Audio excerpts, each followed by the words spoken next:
This was one, the factors that go in when you look at your roster and what you want to do with your ratio and the overall talent of the draft class. And for us, it was pretty evident this is the way we wanted to go. And playing a Canadian defensive tackle is our plan. And then with Keith Sholigan not in the mix for this coming year, it was pretty clear that this was the route we were going to go. So, are you with that said about the Canadian defensive tackle, are you expecting or hoping for him to be able to slot in pretty quickly this year? Yeah, we expect Faith. I mean, we've come to an agreement with him. He's under contract, which was important for me to make sure we had a contract signed to ensure that he'd be coming to training camp.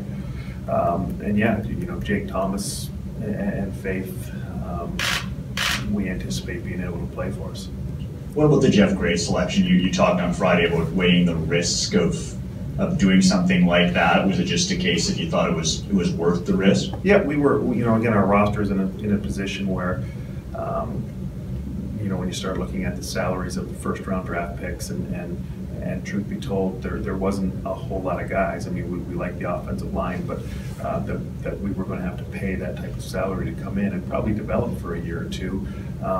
The thought process was Jeff's going to develop in the NFL, and we'll take the chance. It was worth the risk for us.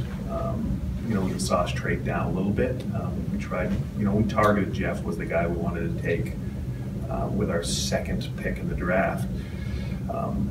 Figured at 6, we'd probably be able to get him a little bit lower and had multiple offers on the table, but we took the one from Calgary and thought that was the best, and I think teams were just patient.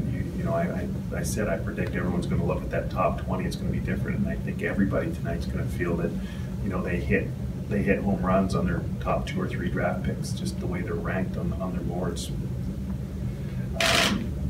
So as I said, it was Jeff was a guy we targeted, and we're willing to wait and take a chance. And it's a good indicator of our Canadian talent on our roster that we can we can take a chance on something like this that we have been able to do before. Did you touch base with Jeff at all before selecting him, or about hey Jeff, would you want to come back here if it doesn't work, and kind of gauging where things were with him? Yep.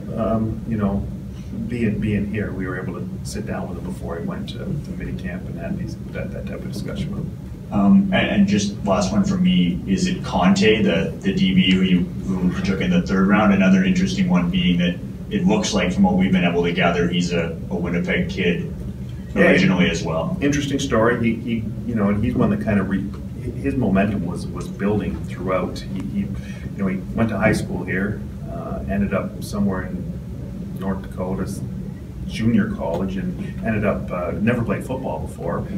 Ends up after a couple years of junior college getting a scholarship to Grambling State. Goes down there, plays some corner, plays some free safety, and he was quite an unknown. But when you watched his film, he was very, very intriguing. And then we were able to get eyes on him on a workout within the past week, and there's something a little bit different about the way he looks and the way he moves. So it's again a bit of a risk in the sense that he hasn't played a ton of football, but again, it states a lot of this draft class, realistically, it's looking at improving the bottom end of our roster, practice roster guys, truth be told. So we're willing to we were willing to take some draft picks on some guys that we really don't need to come in this year and help us win football games, but let's develop them for a year and see where they're at. I guess let me just ask